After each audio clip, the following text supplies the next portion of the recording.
Hi there, Natalie with you today with a new process video for Scrapbook Nerd. And this time I want to show you an idea using the Home Again collection and a little bit of mixed media. And this layout came together. I'm going to say the idea is very simple. It took a little while just to get all the pieces together. So I really love this collection. Very muted colors. I'm going to say a little bit on the monochrome, a lot of teals, a lot of blues, which is something I really enjoy. And it's all about being home. So one of the pictures I have, and I have tons of my kids doing work. They're in the last year, my daughter's in the last year of high school and my son in the second year university, so there's a lot of homework happening in my house.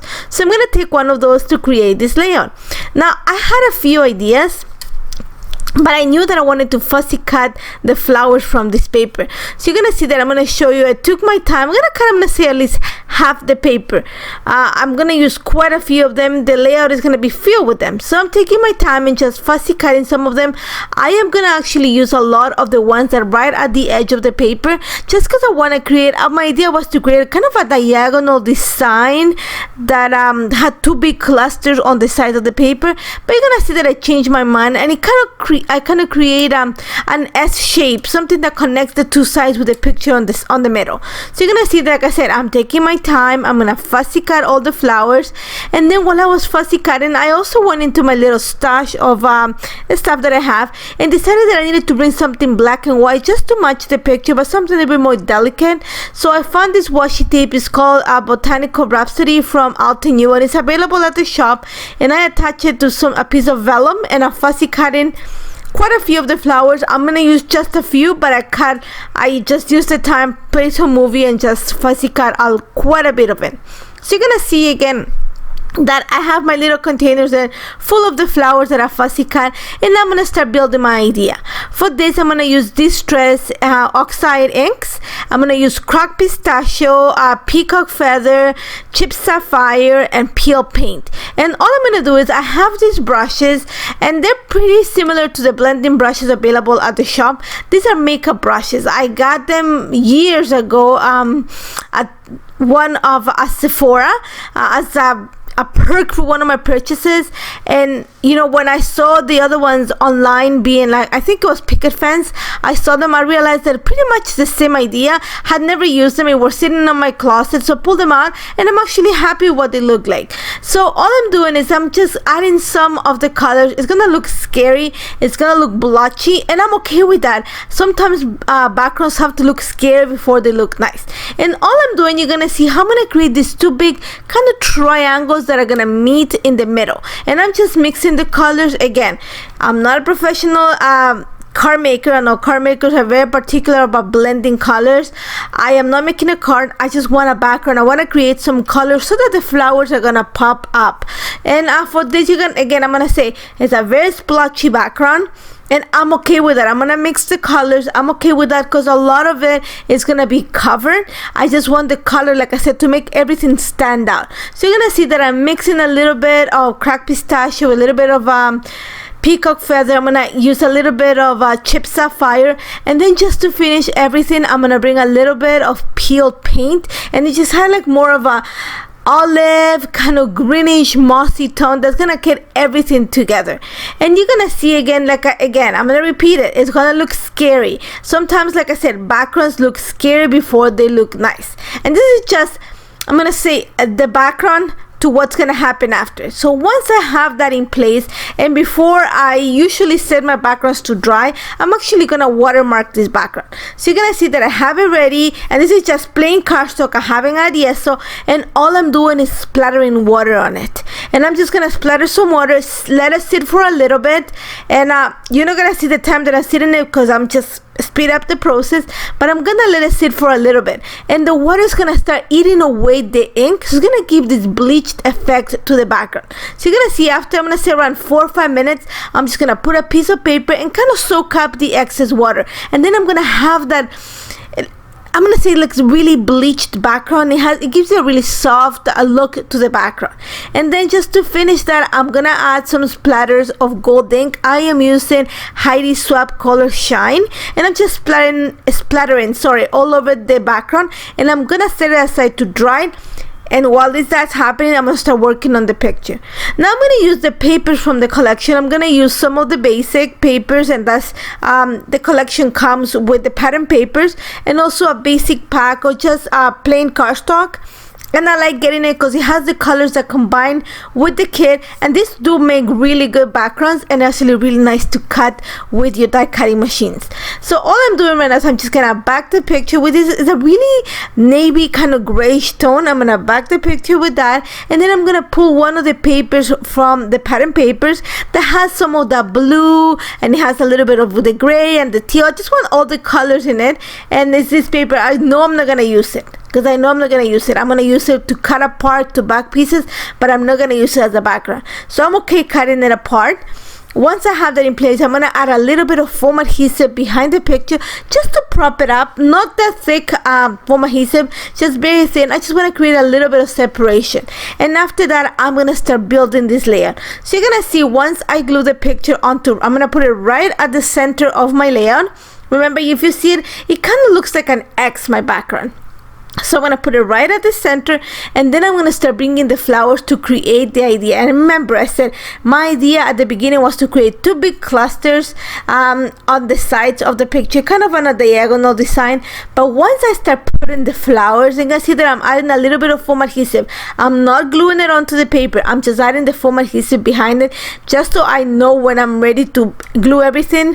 I don't want to make mistakes and have to pull it, especially when I have mixed media, because it actually is going to peel the color.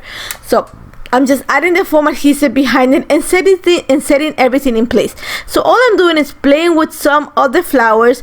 My idea is gonna change as I start building the layers with the flowers.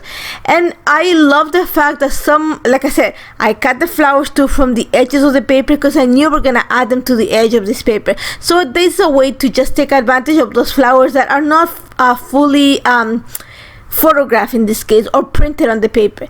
So slowly you're gonna see that I'm gonna start putting the flowers, and I love the fact that there's quite a bit of movement. So my idea is I'm gonna connect the two clusters of flowers through the center of the picture. It's gonna look like an S, an inverted S with the picture in the middle. So you're gonna see right now all I'm doing is just building the cluster. I'm adding some foam adhesive behind the flowers, but not gluing it onto the paper, just to have everything set before I decide to start peeling off the backing of the foam adhesive. And I'm not adding foam adhesive in all of them, just a few of the flowers, just to help me with the movement, to add some dimension to this layout. And here's where I decided to change my idea, just because I love the movement that the leaves that I cut from the vellum and the washi tape actually kind of help with the movement. So I decided that I really love the fact that it kind of looks like a sweeping motion on the clusters. And here's where I'm just gonna start pulling them so that it kind of connects the two of them through the picture. And I love how this turned out. Actually, I love layers like this when I have an idea and it changes. And I'm bringing, like I said before, one of the reasons why I'm using the washi tape in this case is because it was a black and white design.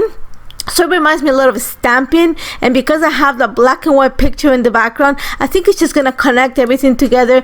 Like I said, the collection is very, I'm gonna say, kind of monochromatic, very muted. Love that. So what I'm doing is I'm bringing pieces from the collection. The Home Sweet Home is gonna be my title, so make sure that it was big and bold on the layout. And then I'm just gonna bring pieces. I bought the entire collection, so I have the frames, and I have the ephemera pack, and I have the chipboard. So I'm gonna take advantage of all of that to complete this layout. Now that I've glued everything in place, I took it off camera, glue it. I'm just cutting the X's. I'm gonna use some of the flowers just to kind of bulk up the cluster behind my picture. Now I'm gonna bring pieces from the Gingham Farr collection from my Mind's Eye. That's an older collection, but I have it all too again. It's a very neutral black and white collection, and if you know my type of documenting, I love black and white. So I'm always looking for collections that have quite a bit of black and white or cream, and that have muted colors, because I know I'm gonna add lots of colors to mixed media, and it's gonna make everything stand out. Now what I'm doing right now is I'm just adding a brad to hold the little sticker that I added at the top left corner of the picture. And I'm just gonna use one of my I think it's a paper piercing tool that's actually to add brads just to the top there. I really like that little pop of white in the darkness that is up there. Not darkness, it's just a little bit on the dark side, so that little pop of the brad is all that it needs. And I'm just, like I said, I'm adding some stickers. Once I had pretty much the idea of the sweeping motion of the flowers ready, I decided that I needed to add a third cluster, and for this I'm going to add it at the bottom right corner of this layout. So you're going to see that I'm going to pull some pieces from the Gingham Farm collection. That tag is from that collection, and the two stickers come from the Home Again collection from Carta Bella, and that just has all the colors that I'm using. So first thing I'm going to do is I'm going to add a little piece of foam adhesive behind the tag just to create a little bit of lift, and I'm able to also loop the little piece of string. And then I'm just going to create a small cluster at the bottom. I'm going to make sure that I bring some of the elements that are at the top and repeat them at the bottom just to tie everything together. I wish I would have added a little bit of mixed media, but I don't mind actually having the white space. And then that little tag is where I'm going to add my lines of journal to. So that's one of the reasons why I added the third cluster there.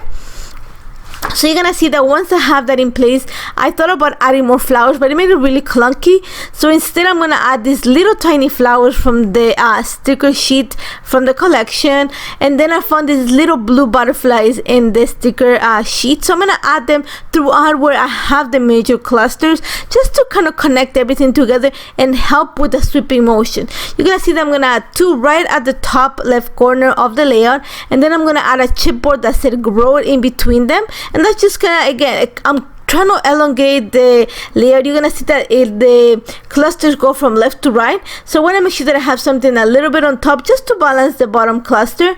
Once I have that, I bring the Gingham Farm collection just to add a few more stickers. I found these little arrows, the chevrons, and I thought that it was gonna point into the tag where I'm gonna add my lines of journal, and I'm gonna also add that sticker that says this is everything, just so help me with the picture. Once I have that in place, you're gonna see that I'm just gonna add, remember I said, a chipboard right at the top in between those two little butterflies, and then I'm gonna go ahead and start adding my lines of journal and a piece of string to the tag just to finish my layout. The only thing that I added to was a few of the enamel dots to the side of the tag at the bottom, just to bring some of the colors that I have at the top, just because it's too much of black and white. So I'm gonna add some of the little enamel dots just to bring some of the color, and then I added a few more drops of gold ink that doesn't show in the video, but that's about it. I love how this turned out. It took a while to fussy cut the flowers, and then the background, because it's ink, it kind of works really fast, but I love how this turned out. Super cute, very me, and I hope you try it. Make sure you check everything that I use is available at the shop, and Joy is actually collecting pre-orders for the new stuff that's going to be coming in, so make sure you check the store. If you have any questions on how this came together, do not hesitate to contact me. Thank you so much for joining me today, and I hope to see you very soon. Take care, guys. Bye bye.